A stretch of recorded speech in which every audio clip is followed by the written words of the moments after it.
Hi, I'm Danny DeVito. And I'm Miranda Hart. Welcome to the Graham Norton Show.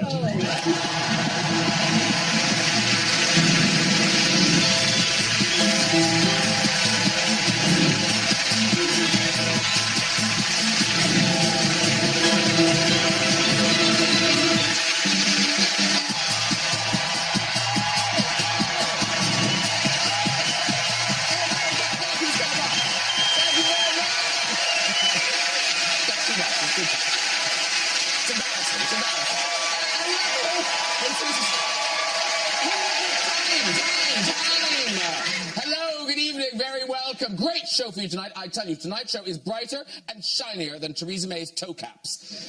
That is shiny. Did you see them? Yeah, I know, for looking at her own skirt. Now, yes, ladies and gentlemen, it's been the Tory Party conference in Birmingham this week. Did somebody say, party? Here's Theresa May arriving at the conference. And here she is after 4 days in Birmingham. Meanwhile, there was disturbing showbiz news this week, ladies and gentlemen. Kim Kardashian has been robbed. Robbed, I say. The thieves made off with her engagement ring. Here she is posing with it. Trissy, isn't it? Trissy. Apparently, police asked Kim if she thought it could have been an inside job, to which she replied, "What's a job?"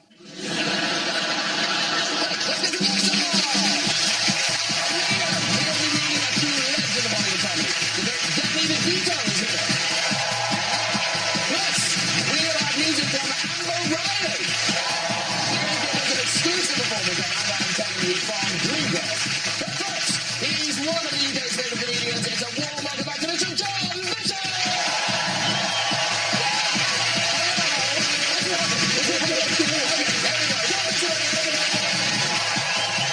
From Smash Hits and Come to the Midwife now, she's a best-selling author to boot. It's only Miranda Hart, everybody!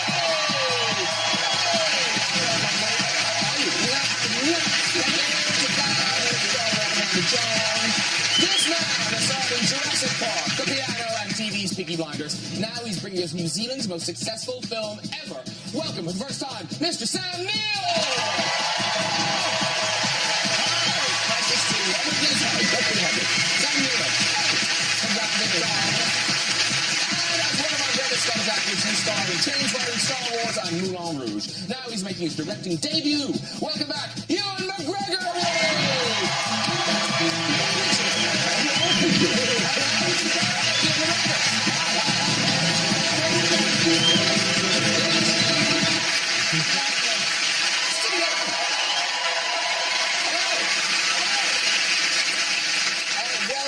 Welcome back. Welcome for the first time, Sam. Thank you so much. Nice to see you. Very good. Now, I'm immediately, I want to speak to John Bishop. Let's do it. Because I heard you had a beard. That's not a beard. Well, no, but what I'm supposed to do, I'm supposed to have a beard for this part that I'm doing.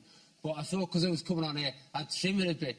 And I ended up with a big bit taken out of there, so then I've had to try and make it even. So now I just look like a drunk on a bench. Which is probably appropriate for this show. Well, possibly. But no, but the trimming, I think it's like you had them. I've had beards like beards. Yeah, it's like trimming a hedge. You can't go But that long. do you do it, or do you have a man that does it? Well, it depends. Let's talk about that. Let's put it this way, John. I can do it myself. Are you living with yours now, Sam? It sort of took up residence a couple of years ago, and it doesn't seem to want to leave. And I've got that sort of dark thing on the top lip, like here. Yes. What, hair? I don't know. I think it's an Irish thing. Mine's red here and then white there. I've got it in a It's the first time I've wanted a beard to be able to join in. Who was the person who came to your house? Oh, yes, that's weird. This week, somebody rang my doorbell. I answered it, and it was a maverick like that. Do you do that yourself? And someone was sort of deferentially kind of bowing and went, "Good afternoon, milady. Milady, I'm a gardener, milady, and I'm in the area, milady, and I noticed that your bush needs trimming, milady." And I was like, "Am I in a scene of Downton Abbey? What?" And they looked at me and went, "Oh, milady, it's you, milady. It's you from the bill, milady." I know, "Oh, you've made my day. So I got him to trim my hedge to get some cash, because I didn't know this was going to happen. And came back and said, oh, I've just been telling my wife I met you, milady. I'm so excited, milady. I'm just utterly thrilled. Just one question. What's your name? Just saying, I thought, how's he been describing me to his wife?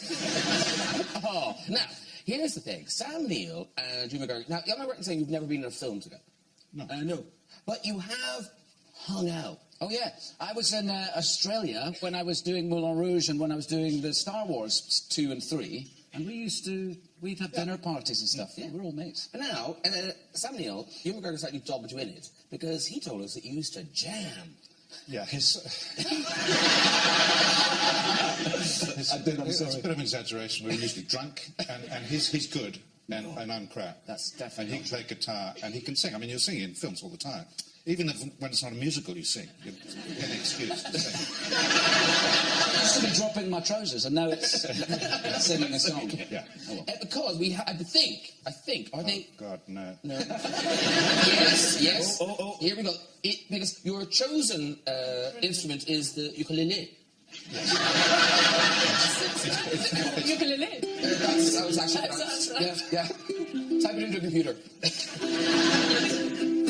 This is the best night of my life.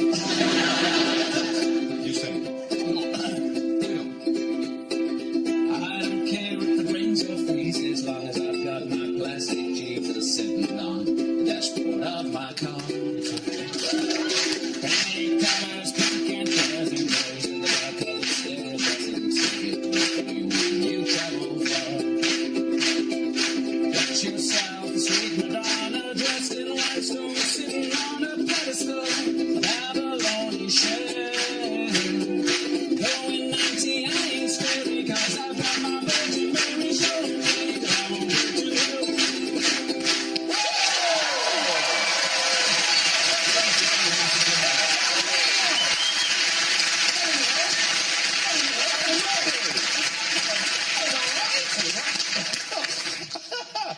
Have a sip of wine, Sam. Have a sip of wine. Accept yourself.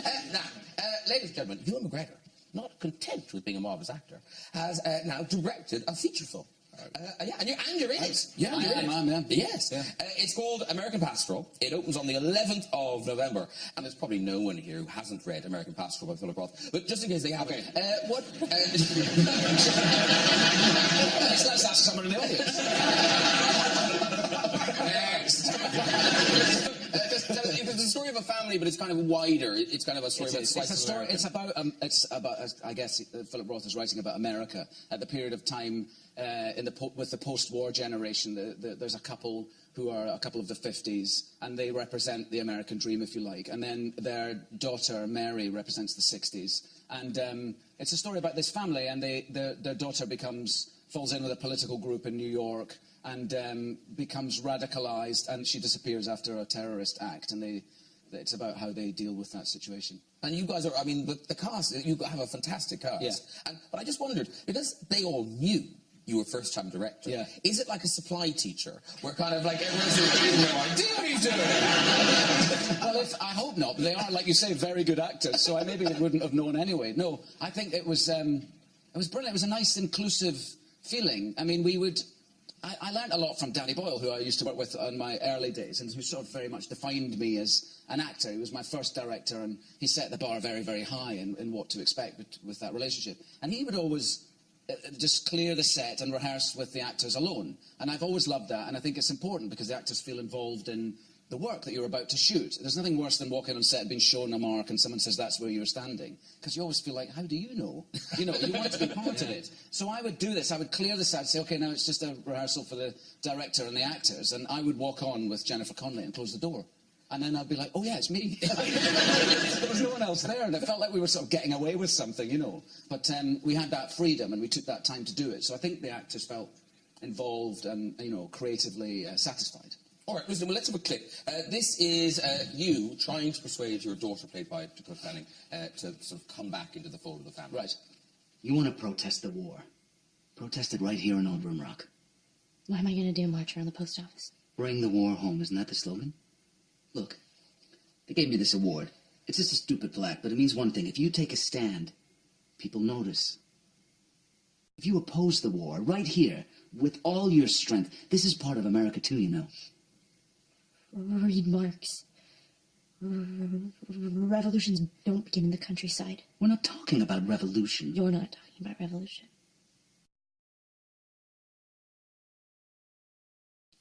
You think about what I'm saying.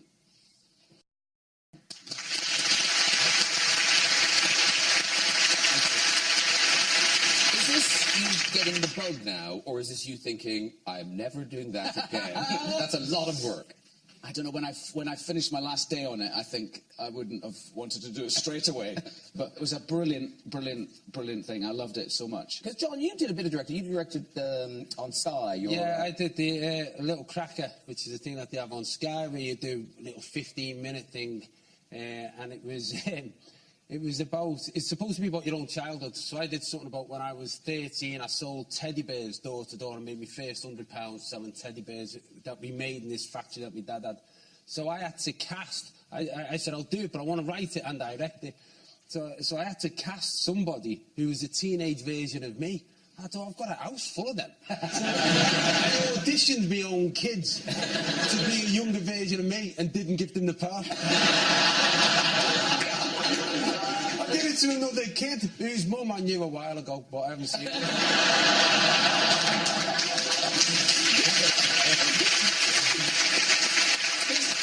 With Miranda, did you direct any episodes? No.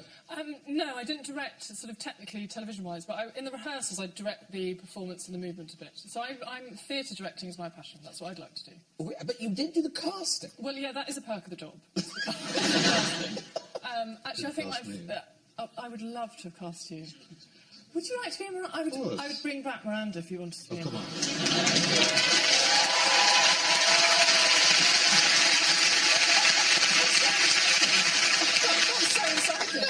I don't know what to do. Are you being serious? Come on, you're on let's do national it. television. Don't Let's lie. do it. What are we playing? Whatever you want. Okay. It's like we're on a date. The best thing I wrote to cast is I wrote for a Sport Relief sketch, Goran Ivanisevic. I'm a massive tennis fan. And I thought, I want to be in a sketch with Goran Ivanisevic, as if we'll get it. Finish the end of the sketch, and he kisses her. Got Goran, and then it was all just really embarrassing having to explain that, and then at the end this happens. And it was so disappointing. It was the most unsexual kiss. He got my sort of shoulders. He was clearly terrified, or I had a falling back or something, and he went... It was ruined it. Ruined it. Sam wouldn't do that. Sam wouldn't do that. Well, I'm not suggesting we have. She kisses her. Violently. The director, you could say, no, not like that, Goran. Do it again. Do it again. Question, did you say action? No, I said cut. Not action. So you didn't say action? No. Some directors say action and some directors don't say Yes. action. But how do you know when it started? Yeah, how'd you start? No, someone else. No, someone else says it. Oh, I see. Anyone ready? Because it would be odd, because when you're about to do a take, you've got to be thinking No, about I was thinking the if you weren't in a scene, not Oh, yeah. action. Oh, And then... No, if I wasn't in the scene, I'd say action, yes. Oh, you would? Yeah. I like... But when I was in the scene, I'd say cut. Yeah, Would you? Yeah, Yeah. cut And it, then yeah. do you argue with yourself? Do you come and go, you and that was shit? The trouble with it is, it's embarrassing to do more shots of yourself. Yeah. So you just can get end up... You can get one more... Actually, come in a bit closer. You can end up with not enough footage of yourself. Right. And if you're going to be in it and act in it, you've got to make sure you've got enough footage of yourself. Yes, I never... So that must be embarrassing, because the other It's a actors little just bit, rolling their eyes. I only had close-ups. I only got... Very highlighting was fine. Scenes in it. I couldn't imagine directing yourself in a love scene. You know, that would be... Someone must have done that, but that's got to be the Was there a love hardest scene? thing. Yeah. No. Oh. No, there wasn't. Yeah. Go on, you Eddie.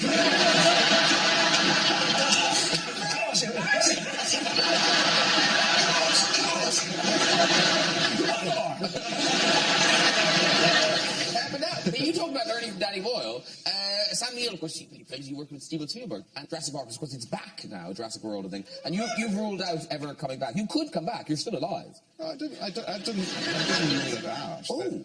They just didn't call me. And someone asked me the other day, and I just said, I don't know what's happened to Alan Grant. He could be dead. He could be in therapy, you know, Yes. for sort of trauma or something. or he might be an accountant in Des Moines. No one knows what's happened to him. And I hadn't realised that the very first Jurassic Park, that got the, you know, the prestigious royal premiere, the royal charity yes. premiere, didn't it? Was it Charles and Diana then? Diana on her own. Okay.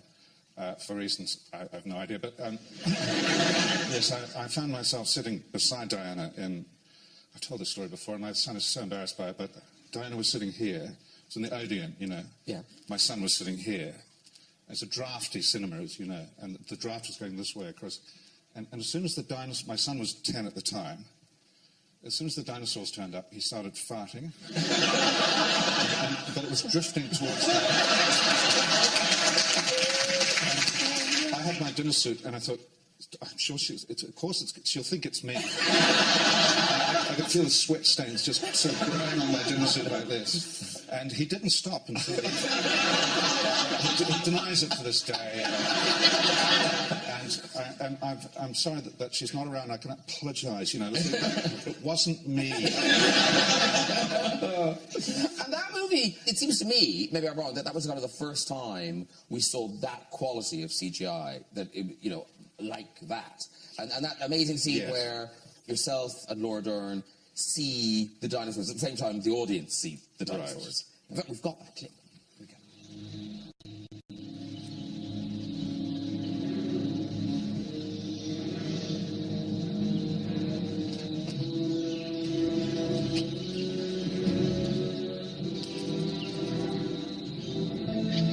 The species of Earth 1 has been extinct since the Cretaceous period. I mean, this thing is...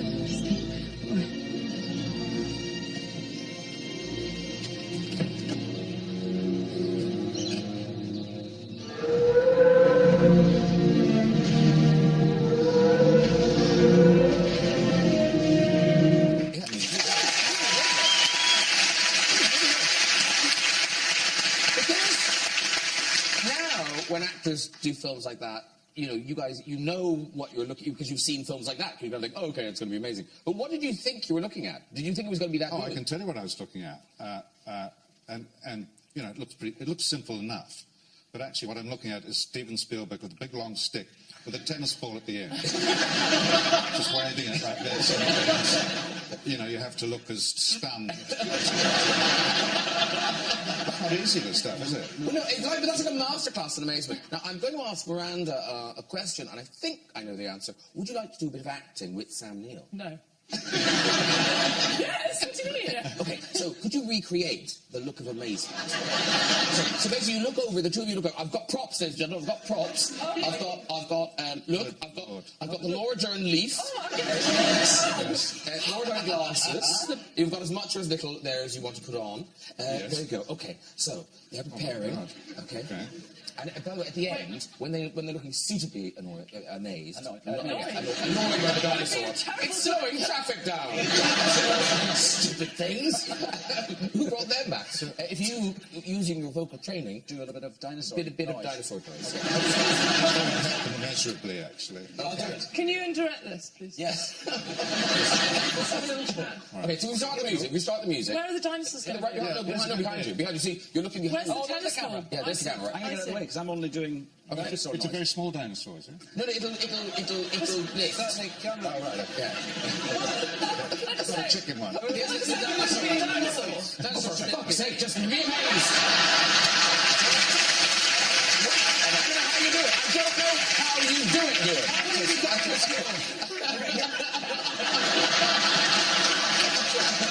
That's very good.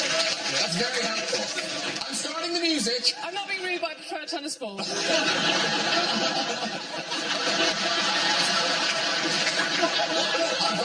got you and the cue for sound. Okay. Let me say action. Action.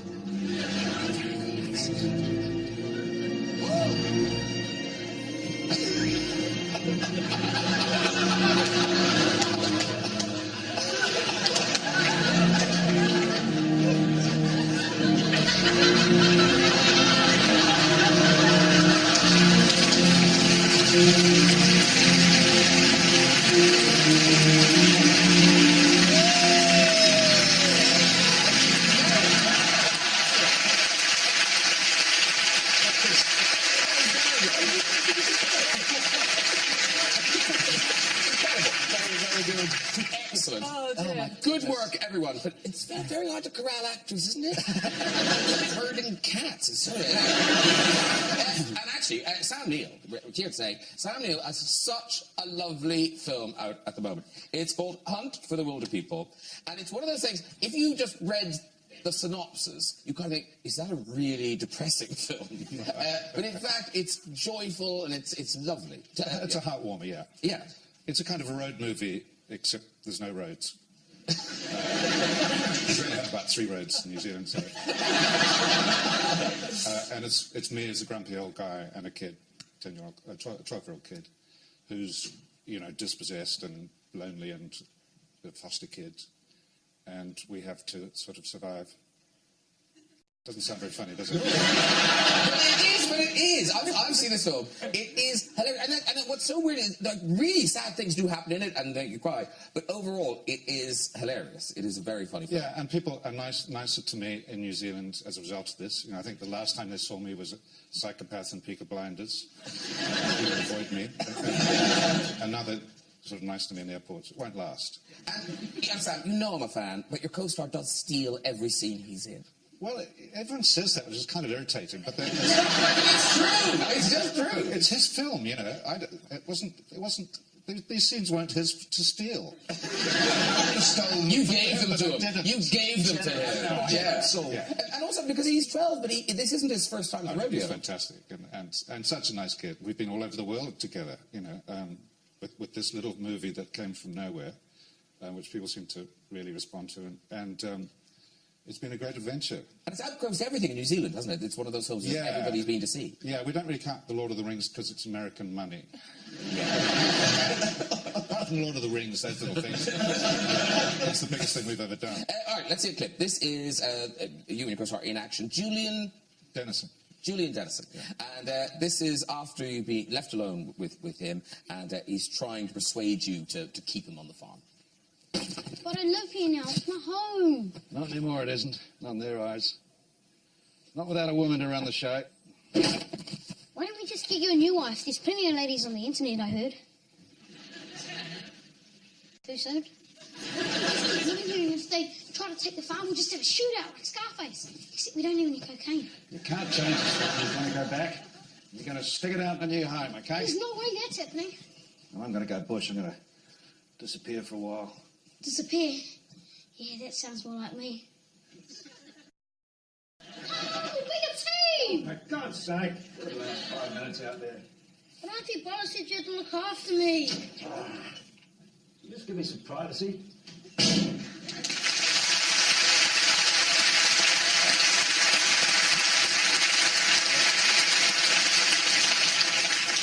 Good beard as well. Good. Yeah.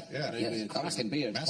Proper. A model's own. Ladies and gentlemen, Miranda Hart has written a book. Yes, she has. And your last book was like the proverbial hot cakes. Is it just me? Is it just me? It did very, very well. So pleased. Yes. This is such a crowd pleaser. It will do so well. It's Miranda Hart, Peggy and me. Yes. And Peggy is your actual dog. My actual dog. Who is backstage. Did you all meet Peggy? Yes. Yeah. That's the dog that came into my dressing room. Are you serious? Yeah, just had a look around and just walked down. Looking for its own dressing room. No, serious. What the hell? That's a dog. It's a dog in a book. That's my dog, Peggy. It's a celebrity dog. If only you'd known. She wasn't originally Peggy. She was called Eunice. Which actually, now, in fairness, that is an awful name. No, but there's a reason, because her siblings were called Mavis, Elvis, Gladys and Boris, and her mother was called Doris. So do you see, someone had to be lumbered with Eunice. And changed that straight away. It was your rules, don't you, about dog names? Yeah, I'm quite connected about dog naming. When I was writing the book, I was thinking all things dog. And I got really into the dog naming thing, because I've noticed that posh people name their dogs after names that sound like their children, like Saskia and Henry and Jasper and Tamara. And then sort of slightly more nutty dog owners who kind of dress them up in Colombo outfits, call them Treacle and Bonzo, and sort of cutie names. And then I got obsessed with it, so I did a whole sort of thing about, I think, if you name a dog like a human name, it should end in IE, like Peggy, Flossie, Billy, because you can't call a dog Keith. can you? There is somebody in my part who has a dog called Derek, and it's the funniest thing. Derek! It sounds like she's lost a geography teacher. And then my key rule is don't let your children name a dog. Funny in the house, but you will end up with a dog called Ketchup or Poohole. Or Felt Tip, and it'll backfire. But you named your dog Sid. Sid. What does that make me? Well, Not posh. weirdly, I think that's all right. There are some names that don't end in IE. I've thought about this a lot. That are so cool, like Sid or Dave, you almost get away with. Dave? Labrador. Do you know what I mean? A Labrador called Dave. You've got a picture of Sid. Well, we show this every time you're on, just because we love it. Sid, I've sort of lost Sid a little bit to my youngest daughter, Anouk, because it's like his duty to look after her, which is lovely. That is adorable. He sleeps in her bed, and wherever she goes, he goes. And but he sort of he knows it's his duty. I think he'd rather knock about with me, but she'll go, Sid! And he follows her and he kind of looks at me like... She does. And she's this thing where she goes when she goes to the loo for a poop, she doesn't like to be alone. So I guess so that we didn't have to do that, we sent Sid in. Go on, Sid. Go on, son. She's 5.5 now. Oh, So, I thought you were going to say 17. Yeah, so he goes in and he look, yeah. He doesn't... One for the team. Yeah. You can probably see him look and go, well, at least I don't have to pick it up. Now, John Bishop, now I always say this and you say you don't, but you must have something like a farm. I suppose you call it a small holding rather than a farm. Okay. And do you name all the animals? Melanie does it, my wife does it mainly. Or they come with names. Like we just rescued some turkeys from the RSPCA got these turkeys from Battery Farm. So we got 3 females, so they came up. And they were in a really sorry state. They look fine now. They were really bare-chested and the feathers have grown. They had the beaks cut and they didn't peck each other in the pens. So they're growing back. And we got them a male. So we got a male turkey from the RSPCA and it arrived. I said, that's great. We've got to give it a name. Melanie said, it's got a name.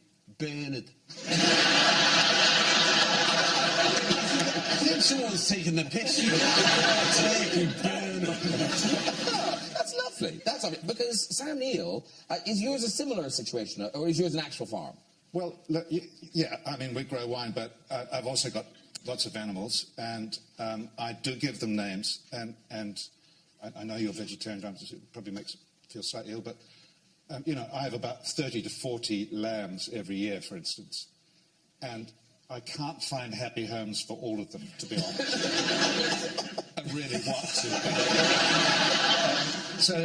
But I do name a lot of my animals as an insurance policy, because, you know, if you name a chicken... Yeah. You know, Meryl Streep. I mean, in all fairness, you can't eat Meryl Streep. What are the pictures of your animals? So who are these people? Not people, they're sheep. Well, that's Susan Sarandon and Angelica Houston. And they adore me. Look at the love on their faces. Oh. And now, who are these? Oh, well, that's Helena Bonham Carter. Which one's Helena? With the horns. Oh, really? She's a real cow.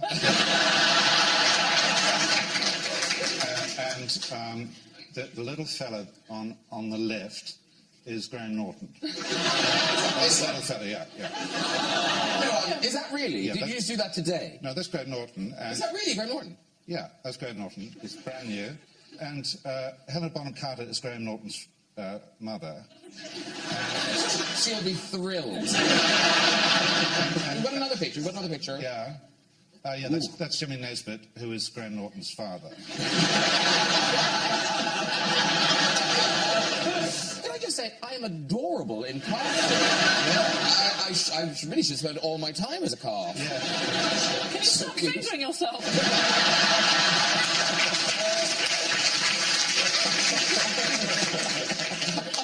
You know, the truth is, what someone should do is graphically merge Helen Bonham Carter and Jimmy Nesbitt, and I bet you it looks like you. No, that would be very depressing. Ladies and gentlemen, we must very quickly mention that John Bishop You're back on the... Well, you're not back on the road now, but you've announced a tour. Yeah, next year. This one's called Winging It, and it doesn't start for a year. Yeah. But the tickets are on sale now. I know, it's bonkers. You know what it's like. You put a stand-up tour on sale a year in advance. Like, if you were a band, you'd be working on the album, and people would go, oh, great, we're going to hear the new album, and all the old songs as well. Whereas as a comedian, I've got, there's a tour on, what are you going to say? No, I have no idea what the content will be, because it's a year away. So I'll just be working on it and building it up. I can't go on and go, here's something from the last tour that I got.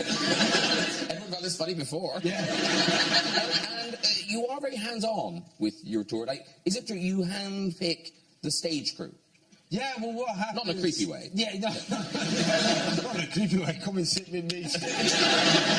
No, see what you like twiddling knobs. No, that's awful. That getting out of... No, what happens is, touring can be, I suppose, it's like being in the theatre touring. You know what it's like. It can be a lonely thing if you're the performer. So what I do is we play five-a-side against all the venues that we go to. So we have a five-a-side team. So I pick the crew based on their ability to play five-a-side. So if you come to the tour and the lighting shit, he's a very good goalkeeper. If the sound doesn't work, he's a great left-back. Right. It is time to meet my next guest. This man is quite simply a Hollywood comedy legend. It's quite a list. Taxi, Twins, Romancing the Stone, Matilda, and now he's here to tell us about his new short film, Curmudgeons. Ladies and gentlemen, it is the one and only Danny DeVito!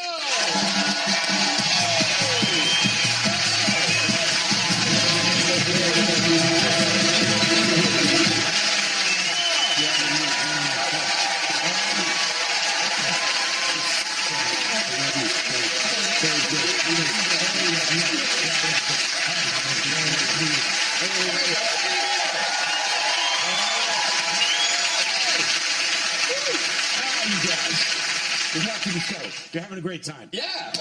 Really good. Now, funny, we were talking about pets there. Is your dog called Zorro?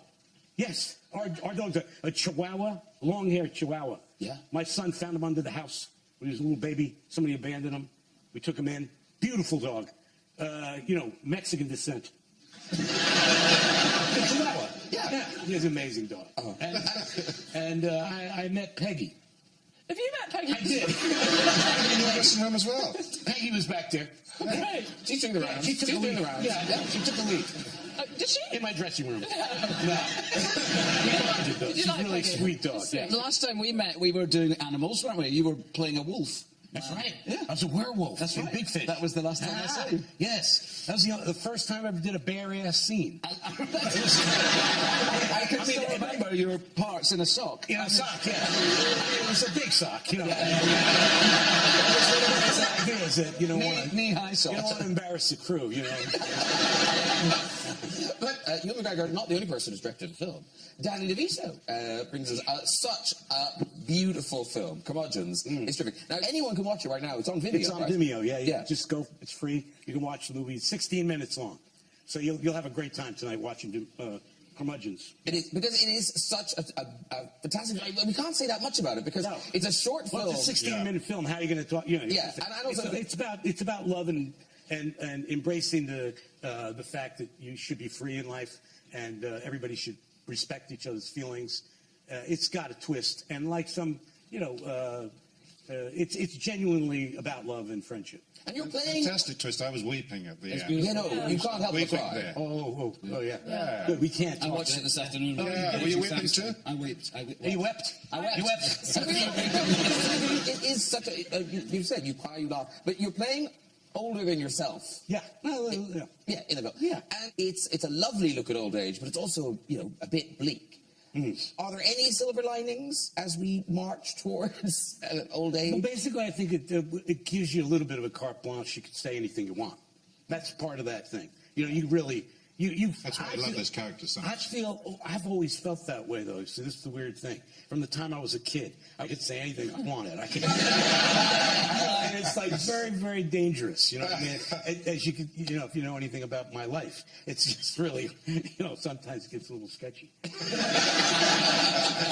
You go out on the edge. But how old were you when you discovered you could get away with shit? Really young. Really young. I could get away with a lot of shit. Yeah.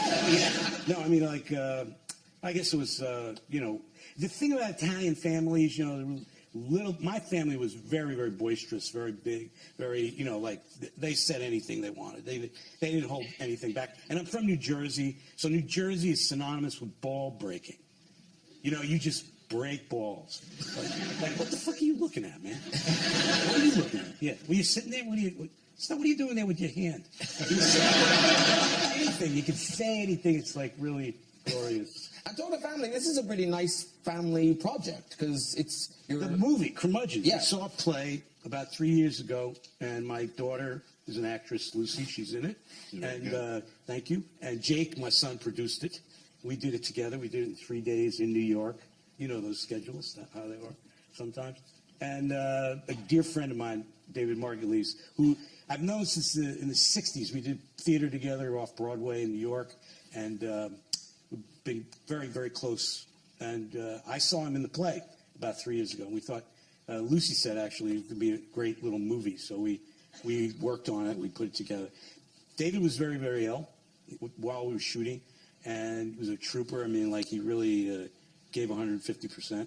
And never anything holding us back or anything like that. And finally, we did the movie in October a year ago, and he passed away in January. So it is really, really important to me, this film, because as dear, dear friends, we did get to show it to David. Oh, excellent. Yeah, and December. You know, it's 16 minutes. So you guys know when you're making a longer movie, when you're cutting your movie. I don't know how long it took to cut your movie, but usually it takes me forever. And with a 16-minute film, you know, it worked out really good. We came in under the wire to show it to them. Well, listen, let's watch a clip. Good. This is where the two old friends in the movie are reunited. All right. This is my granddaughter, Robin. Hello. Hi. She's single, if you hadn't guessed. God, Gramps. Nice to meet you. I heard a lot about you. I never heard about you. France is Jackie's grandkid. Big shot lawyer in Manhattan. Not that big. Well, sort of big. I mean, I'm a partner now, so brought you a plant.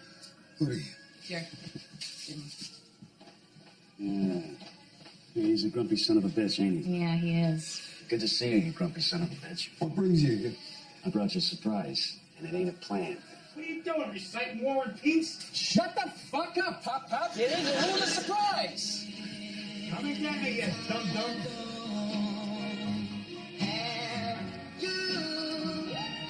Ta-da! Jackie! Hello, dummy.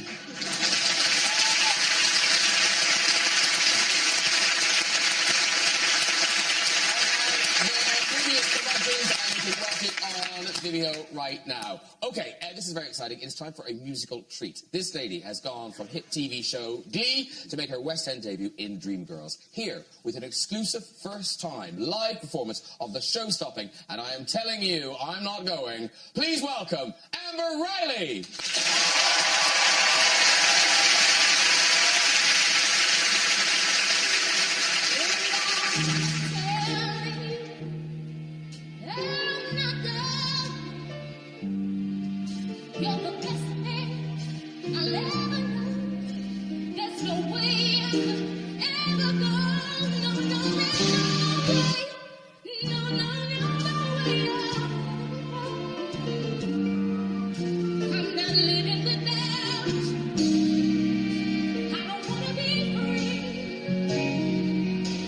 I'm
Yeah, we'll all get on there. That's stunning, and the band and everything, just gorgeous. I mean, Yes, I'm so glad that's over. but it is crazy because, you know, I, just having listened to you, want to go have a lie down, but you're doing that in the West End. I am. Every night, I guess. Yeah, every night. So we open November 19th. For previews. For previews. And yeah, I'm happy, guys. Yeah.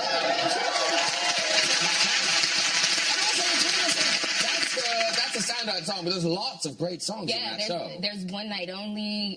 Move is their first song in the show, which is like one of my favorites. And it's a beast of a show, but it's so amazing and it's so fun. It's the first time that it's going to be here. So everybody needs to come and see it because we're working really hard. My feet and knees hurt as I speak right now. It's at the Savoy Theatre, which is at the Savoy Theatre. Yes. Wow. So it starts December the 14th, so it's a real kind of Christmas treat for everybody. Yeah, Did you say December the 14th? Yes. That's my birthday. I know what I'll be doing. We have to make sure you get a ticket. Yeah. Okay. Yeah. Happy birthday. Oh, but listen, thank you so much for doing that. That is a stunning thing. That is it for tonight. Please say a huge thank you to my guests. Amber Riley!